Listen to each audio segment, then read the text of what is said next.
para vocês um capítulo do livro Hamed, Os Prazeres da Alma. E eu vou falar sobre uma coisa que eu julgo ser muito importante para a nossa relação com o outro, que é a generosidade. Mas ele tem um enfoque sobre generosidade muito interessante. E ele traz uma reflexão. Quando eu li, né, das outras vezes que eu li, eu fiquei me questionando muito se eu de fato era generoso. E eu descobri que em boa parte dos momentos eu não era. Mas essa descoberta foi importante porque me deu a chance de modificar o que eu precisava modificar. Ainda estou tentando, porque não é fácil. É algo que a gente vai construindo ou desconstruindo ao longo do nosso dia a dia, em cada momento da nossa vida.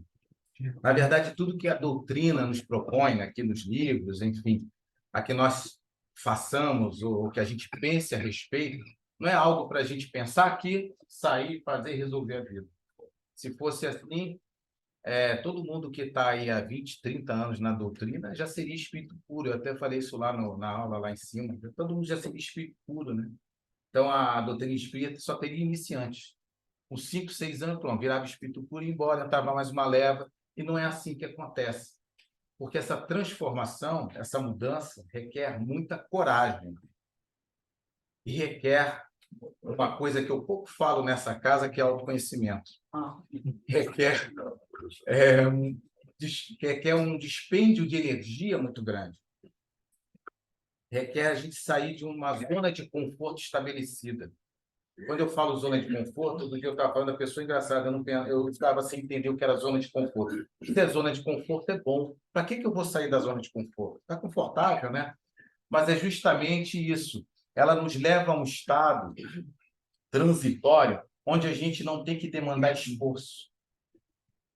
A gente não precisa exercer uma vontade, gastar uma energia para sair de um determinado ponto em que a gente se encontra e esse ponto necessariamente não é o melhor, e geralmente não é o melhor para a gente. Não traz um estado de felicidade pleno ou duradouro. Na verdade, esse quadrado em que a gente vive, essa zona de conforto, ela só faz com que a gente tente não pensar, tente não se preocupar, tente não gastar energia, tente não se modificar, porque dá trabalho. Então, deixa eu ficar aqui, não mexe comigo, não, eu vou levando, assim tá bom, assim eu aprendi a operar, né? Tá bom, como a Sara fala, tá bom, mas não tá bom, né? Mas eu aprendi a operar, então aqui eu tenho uma falsa segurança. E aí eu continuo nessa zona de conforto. E aí tudo que a gente traz aqui tem muito esse objetivo, tirar a gente da zona de conforto. E muitos que vêm à doutrina, no início, começam, quando percebem essa situação, o que eles fazem? Eles saem. Porque eles querem justamente continuar na zona de conforto. Eles querem que as coisas mudem, mas não querem demandar o esforço necessário. Não querem gastar aquela energia. E a doutrina, a doutrina espírita, ela nos traz a responsabilidade. E para muitos, viver a responsabilidade é um peso. Traz um desgaste, um incômodo muito grande. Porque vai ter que se mexer. Mas esse é o convite da doutrina. Ao longo desses anos na doutrina, eu vivi vários momentos, várias fases. No início, era um certo deslumbramento. E aí, lendo os livros, e principalmente os romances, aquela história toda, eu buscava muito a minha mudança. E foi um horror. Lógico que não deu certo. Eu quis dar passos muito longos.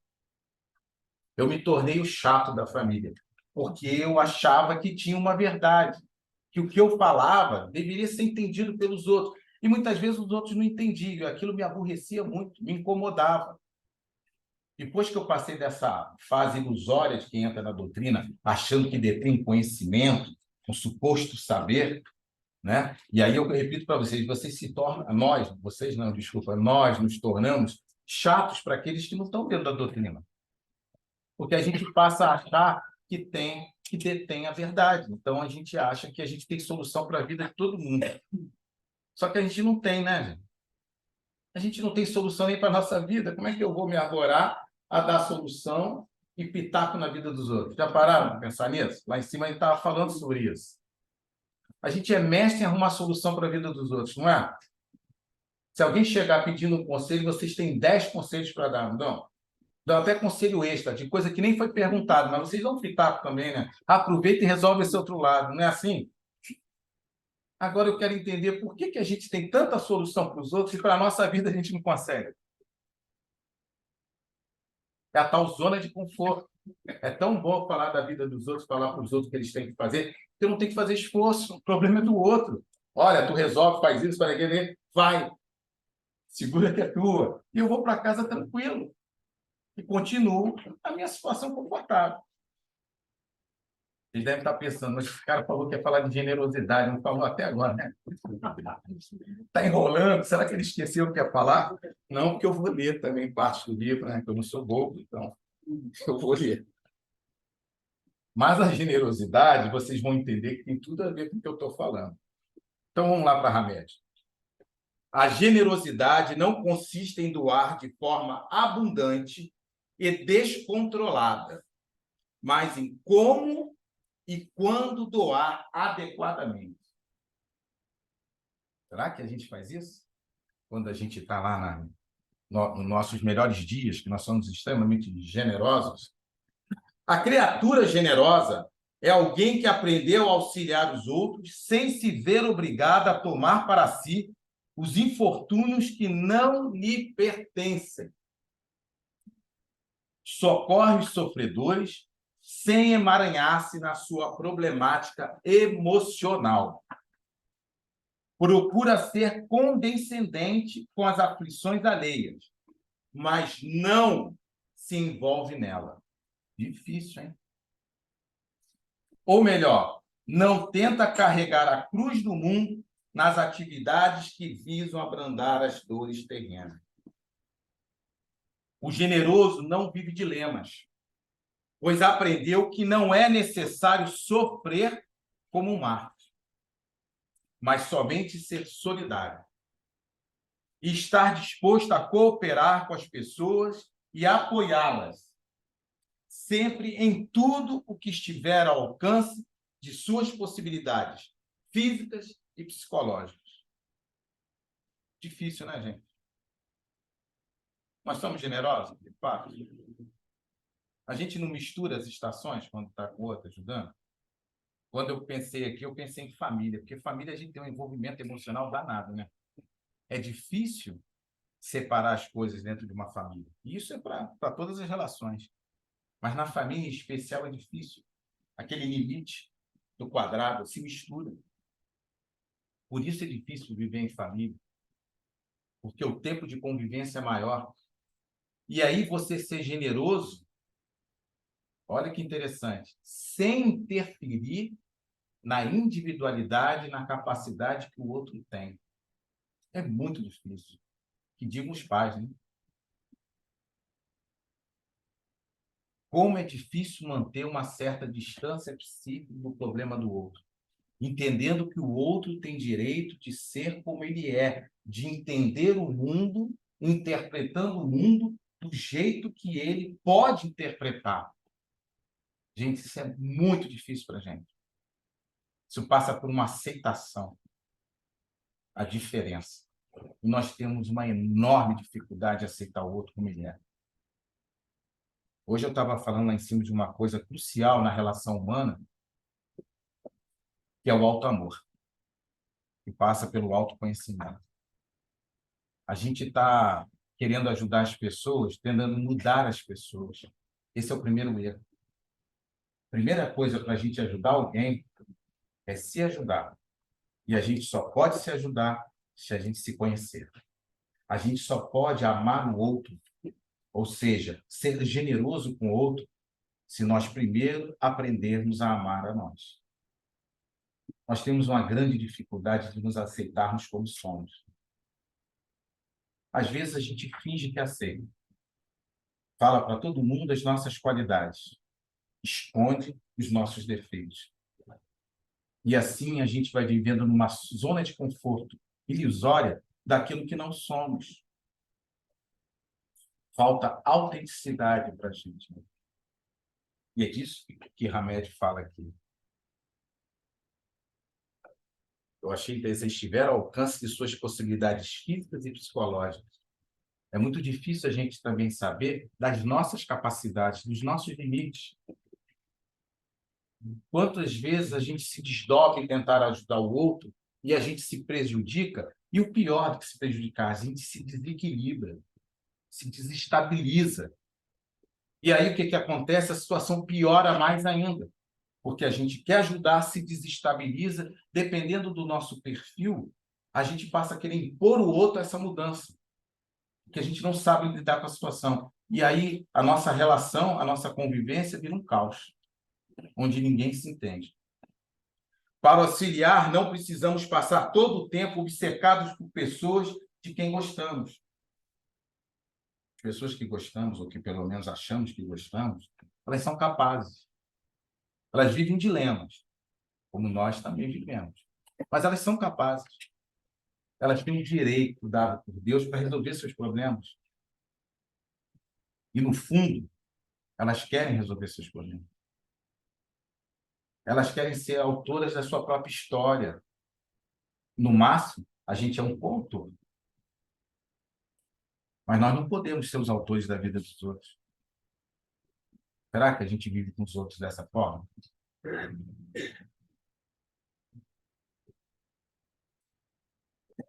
Ou pensando de modo compulsivo na melhor maneira de ajudá-los? Muitas vezes a gente fica tão envolvido no problema do outro que a gente esquece dos nossos. E muita gente se envolve, tem gente que está sempre pronta a ajudar os outros, e muitas vezes, na verdade, ela é a pessoa que mais precisa de ajuda. Mas ela está fugindo do que ela tem que ver e resolver consigo mesma, por medo. Faltar a coragem de olhar para si mesma. Talvez por estar se julgando ou preocupada com o julgamento dos outros, ou por não entender que fomos criados pelo amor e a vida é sustentada por esse sentimento de amor e que Deus não pune. Deus nos criou para o amor, para vivermos esse amor. Deus não nos julga, não nos condena. Deus nos ensina, nos dá a mão para que a gente erga e continue a caminhada. Mas nós, muitas vezes, por não entender isso, nós mesmos nos punimos e nos julgamos e temos vergonha. E aí, por não ter a coragem necessária de olharmos para nós mesmos, vamos em direção ao outro. Se não vamos ficar apontando, julgando o dedo, ou apontando o dedo para os outros, porque somos espíritos, não podemos fazer isso, então vamos ajudar. Vamos trabalhar em todos os trabalhos voluntários que tiver na cidade.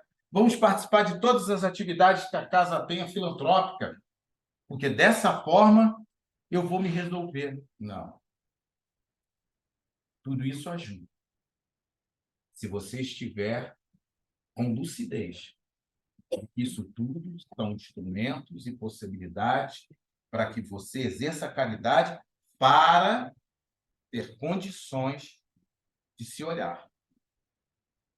Não para se esconder, não para fugir. Há criaturas tão absorvidas nos problemas alheios que não lhes sobra tempo para perceber e solucionar os seus, foi o que eu falei. Outras há que se tornam incapazes de viver a própria vida. Não querem perceber as suas necessidades. Acham que tem que resolver, tem que dar a condição para o outro viver melhor. E você? Vocês já se cuidaram hoje? Não é tomar banho e escovar o dente que eu estou falando. Também. Espero que sim. Mas vocês já se olharam no espelho? Mas não é para passar maquiagem, não. Olharam nos seus olhos no espelho? Se curtiram? Viram, por acaso, que vocês são obras-primas de Deus? Já tomaram consciência disso? Que para Deus não tem o feio, o torto. Para Deus, todos nós somos obras-primas. Todos nós temos um porquê da existência. Nós não estamos aqui à toa.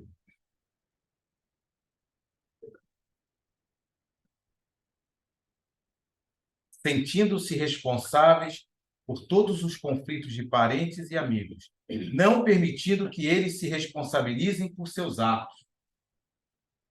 Você acha que fazendo isso a gente está ajudando as pessoas, de fato? Hein? Estamos sendo generosos com os outros? O pior erro que a gente pode cometer por alguém que a gente ama é não deixar essa pessoa se desenvolver e crescer, fazer as suas escolhas, exercer o seu livre-arbítrio. Esse é um dos maiores erros que a gente pode ter. Se a gente ama, a gente tem que dar condições para que o outro exerça a sua capacidade plena de escolha. É dessa forma que vamos ajudar para que o outro encontre o seu caminho. E só ele vai conseguir saber qual é o melhor caminho para ele naquele momento.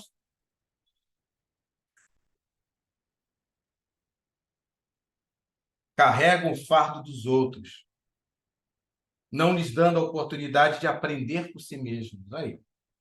A resolver as próprias dificuldades existenciais, nem a compreender que, quando o decorrer do tempo, a prática dessas experiências lhe proporcionaria viver com mais segurança e autonomia.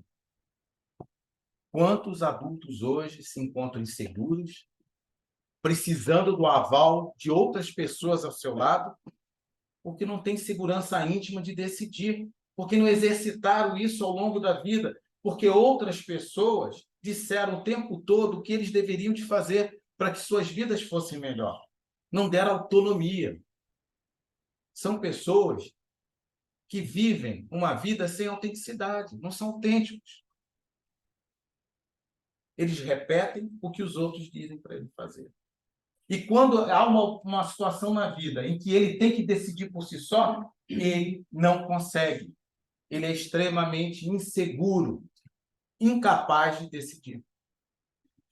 Vê como a gente, tentando ser generoso, pode ser terrivelmente limitador para essa pessoa. A gente pode tirar a chance dessa pessoa, eu vou botar entre aspas isso, ser feliz, viver mais próximo, então, dessa felicidade, ou ter capacidade de construir essa tal felicidade que ele entende do jeito dele. Eu falando isso para vocês, me vem a cabeça assim, fulano, se ele tivesse me ouvido, ele ia ser muito mais feliz. Se ele tivesse feito isso, aquilo, olha, ele estaria muito melhor agora. Eu pergunto, você tem bola de cristal? Como é que você sabe que ele estaria melhor se fizesse o que você falou? E o que é estar melhor, gente? É estar num bom emprego, numa profissão que tenha destaque na sociedade, que tenha muito dinheiro. O que é estar bem numa encarnação? Eu acredito que para quem acredita em algo além da matéria, é muito mais que isso. Né? Estar bem numa encarnação é você estar bem consigo mesmo. É você minimamente deitar sua cabeça no travesseiro e estar feliz consigo, com o que você fez, acertando ou não. Mas é porque a tua vida faz sentido. Tem um sentido para você. E o sentido para cada um de nós aqui vai ser diferente.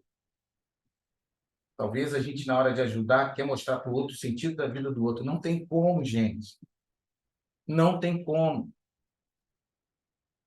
Se o dia tiver com sol lindo, cada um aqui vai olhar de uma forma diferente. Vai ver uma nuance diferente. Vai sentir diferente. A emoção vai ser diferente. Para uns vai ser o êxtase. Para outros, um dia de sol. É o momento de cada um.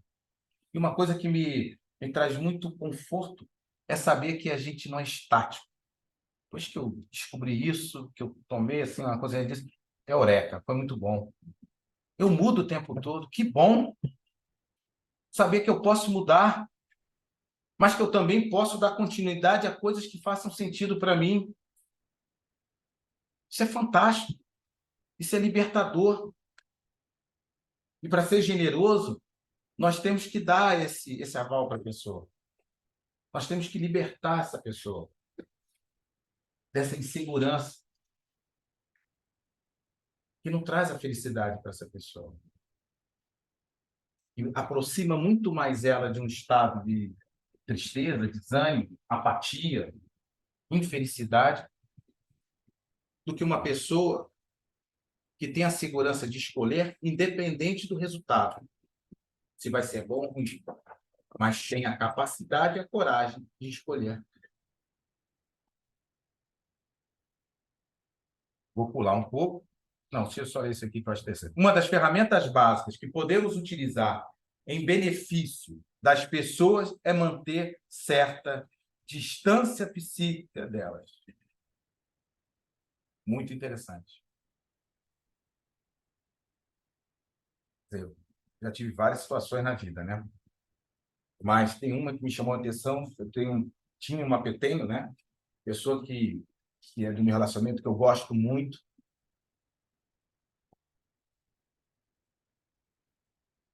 que tinha uma forma de entender, perceber, interagir com o mundo. E eu percebia que ali havia uma desarmonia completa daquela vivência dela e de todos que eu cercava, da família e tudo. E aquilo me incomodava profundamente. E eu, no afã de ser generoso, comecei a tentar, eu vou botar aqui, acho que doutrinar. Você acha que consegue doutrinar alguém? Aí você vai, não, porque isso é assim, não, porque isso é assim, é assado, vamos e tal, e vai. Não estou falando de um dia, 2 dias, não. Isso foi uma convivência de anos. E eu tentando, e aquilo me angustiava. E eu sentia que aquilo me deixava, mexia com as minhas emoções, dava reações orgânicas em mim, e aquilo foi crescendo, foi que eu ali. E a situação às vezes piorava, eu não consigo e tal. Eu quero ser generoso.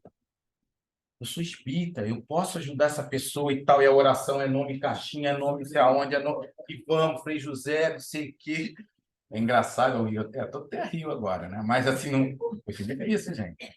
Chegava aqui, fazia, não é possível e tal, e falava, e via que a pessoa, você sentia que não entrava, sabe? Era o no dia seguinte a mesma coisa. E eu estava muito próximo e convivendo muito de perto, aquilo foi minha angústia. Chegou uma hora, eu levei tempo, hein? Não foi, eu estou falando, parece que na semana seguinte, não é a semana, foi mais de ano. Eu nisso, aquele imbróglio. Já estava. E tinha uma outra pessoa que também estava tentando fazer isso aqui, a outra pessoa. E aí a espiritualidade com certeza ajuda. Eu olhando a pessoa, eu vi a situação e vi essa outra pessoa que estava tentando, angustiada, ela começou a se transformar. Começou a falar, meu Deus, ela está se alterando. Aí eu falei assim, então eu devo estar igual a ela. E eu também estava. Que aí eu olhei para olhar para mim, né? Aí eu fui olhando, aí eu estava impaciente, eu estava irritado. Olha os limites psíquicos, lembra que a gente viu antes? Limites, né, emocionais, psíquicos. E eu comecei a irritar, já estava descontando em outras pessoas que não tinha nada a ver com aquela questão. Eu falei, não dá. E aí eu rezando, né? Aí, em vez de botar só o nome, já botava o meu. Eu já estava lá, meu Deus, eu tenho que sair dessa, me ajuda, me inspira, o que eu vou fazer?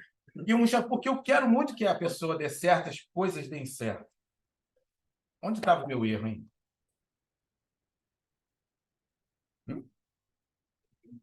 Querer mudar o outro. Não dá, gente. E aí eu falei para uma outra pessoa. A pessoa, eu sei que um dia a pessoa veio e fala, que eu não sei o que, porque fulano... Falei, olha, deixa eu te falar uma coisa. Eu acho que está na hora da gente se afastar. Que? Mas você vai dizer isso não é possível? Cadê quem? Cadê o amor, a caridade? Aí vem aquela história toda. Aí já entra um pouco de culpa, sabe? Porque você tem que resolver, cara. Você não pode deixar o outro, você tem que resolver, tem que tirar o outro do buraco. Ninguém tira ninguém do buraco, é o outro que sobe. Você, no máximo, dá a mão. E toma cuidado para não cair junto. Foi o que aconteceu comigo, eu caí no buraco. Eu comecei a viver emocionalmente o drama daquelas pessoas. E aquilo estava interferindo na minha vida, gente. Eu não soube manter distância psíquica. Caí no buraco. Foi difícil, hein, gente? E foi duro, eu tive que ter coragem para dizer, eu vou me afastar, porque eu não vou conseguir ajudar. Eu estou dando essa experiência para vocês porque eu sei o quanto isso é difícil. Você tem que ter um senso de humildade e tem que reconhecer que você não tem a capacidade de resolver tudo e o problema de todas as pessoas. Você tem que tirar aquela capa tua do orgulho, do super-herói que vai resolver, que acha que não sei o quê. Espírito, então, já apela para os espíritos. Não, eu estou lá no centro espírita, tem Frei José, Mestre Ariel, aí já bota a conta nos outros, achando que eles vão vir junto com você. A Liga da Justiça, não existe isso. Liga da Justiça Espiritual. Eu vou e vem Frei José, vem Mestre Ariel, vem toda, né, a espiritualidade amiga que vai. Não vai, porque eles, então, respeitam muito o livre-arbítrio. Fiz o distanciamento psíquico. Comecei a ficar menos ansioso. Comecei a ficar menos irritadiço. Falando, não é simples assim. Demorou, tá? Fiquei semanas numa crise existencial, mas eu deixo, não deixo, eu deixo. É assim, aquela briga, você era, não sei o que, vinha para o centro, rezava, sentava e dizia, caramba, não sei o que. Não, aí eu pensava, não, você não tem que resolver, tem que ter escolha. As pessoas hoje estão aí, vivendo a vida delas. E aí, melhoraram? Estão do jeito que eles conseguem ser. Que para mim talvez não seja o ideal. Mas é o que eles entendem e conseguem. Você não vai ajudar, não vai fazer mais nada? Não, não é isso. Eu ajudo de outras formas. Mas eu não fico mais supondo que eu seja o responsável pela mudança deles. Isso eu parei. Eu falo, eu procuro ter notícia, saber aonde eu posso, de repente, ajudar, interferir para que possa chegar alguma coisa. Eu oro, eu acredito muito na espiritualidade, na Liga da Justiça. Acredito nos papeizinhos que se coloca aqui. Eu não falo para os outros colocar e não colocam, eu coloco também. Eu rezo, eu faço a minha parte. Mas eu, Rubens, eu não sei vocês, mas eu tenho muitas demandas para resolver, gente. Estou cheio de coisa para resolver e não estou conseguindo dar conta. Então eu tenho que olhar um pouco para mim. Aí entra o auto-amor. Porque aí eu me reconheço uma pessoa falha, que precisa de cuidado também. Ah, Rubens, você está sendo egoísta. Não, eu estou vivendo o auto-amor. Eu estou me permitindo ter limite. Isso é fundamental para que a gente crie relações saudáveis. Por mais difícil e duro que seja, gente. É muito difícil. Às vezes dá recaída, né? Mas você se levanta. Não é espírito puro, né? Então recaída faz parte do espírito. Então, de vez em quando. Mas sempre atento, entendendo essas questões. É fundamental. Desligar-se ou distanciar-se não é recusar a ajuda afetuosa. Olha aí, ajuda afetuosa. Nem viver uma aceitação passiva e resignada, mas evitar relacionamentos desgastantes e perturbadores. É o que eu estava vivendo. A culpa é deles? A responsabilidade é deles pelo meu desequilíbrio? Não. Eu é que tinha que entender o meu limite. Eu é que dizer, agora não dá. Devia ter dito isso. Mas eu não consegui. Sabe por quê? Eu tive um sentimento, acho que vocês não têm isso não, pena. Fiquei com dó. Isso é tão ruim, gente. As nossas relações afetivas. Não tenho dó de ninguém, não. Não tenho pena, não. Nem de vocês. Respeitem o outro nas suas dores, na sua individualidade, no que ele pode ser. E respeite você também nos seus limites. Aceite-se. Aceitar-se dentro dos seus limites é auto-amor. Pergunta para mim, você está falando de amor, então tá, me diz aí, o que é auto-amor? É isso. É respeitar os seus limites. É entender e conhecer as suas fraquezas. Falando aqui, flui tão bem, né? Mas vai se olhar no espelho quem não se olhou hoje. Ou então deixa para amanhã, né? Vai dormir para não se assustar. Olha amanhã de manhã, que o dia está nascendo, deve ter um sol, né? Aí vocês se olham. Deixa eu ir terminando, antes que comecem a bocejar. Vou pegar só esse trecho aqui. O texto é aqui, se eu for ler tudo, eu vou ouvir um ressonar de vez em quando aí. A generosidade é o oposto do egoísmo. Nosso tendão de Aquiles. Egoísmo. Enquanto o generoso desfruta a liberdade, repartindo o que pode e o que tem, o egoísta vive isolado, querendo segurar tudo e todos ao seu redor. O egoísta, ele quer ter, quer possuir e quer mandar. Não sejamos assim. Vamos repartir, vamos aceitar, vamos compreender. Isso é ser generoso. Egoísmo não é viver a própria vida ao nosso modo, mas desejar que os outros vivam como nós queremos. Olha como é interessante. Vou repetir essa frase. Gostei. O egoísmo não é viver a própria vida ao nosso modo, mas desejar que os outros vivam como nós queremos. Eu me encaixei nisso, em muitas situações. Ainda bem que não é 24 horas. Que a gente guarda essa frase com a gente. Será que a gente está sendo egoísta e não generoso com as pessoas que convivem conosco? Porque a generosidade não é um ato isolado, mas a generosidade, o ideal, é que seja um modo de ser. Você é generoso.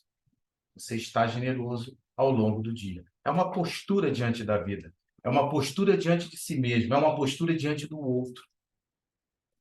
E essa postura convida a termos relacionamentos mais afetuosos e mais felizes. Desejo a todos uma semana de muita paz, com muitos olhares no espelho, com muito alto amor. Digam para vocês no espelho, eu faço isso de vez em quando, e não me acho louco por isso. Eu digo que gosto de mim, eu olho um defeito no rosto ou outro, eu tenho isso e tal, mas também eu tenho essa outra coisa que é boa. Eu fico me curtindo. Levo alguns segundos nisso, mas isso é um exercício pálido de alto amor. E que a gente depois vai levar isso ao longo do nosso dia todo na relação com o. Da paz para todo mundo.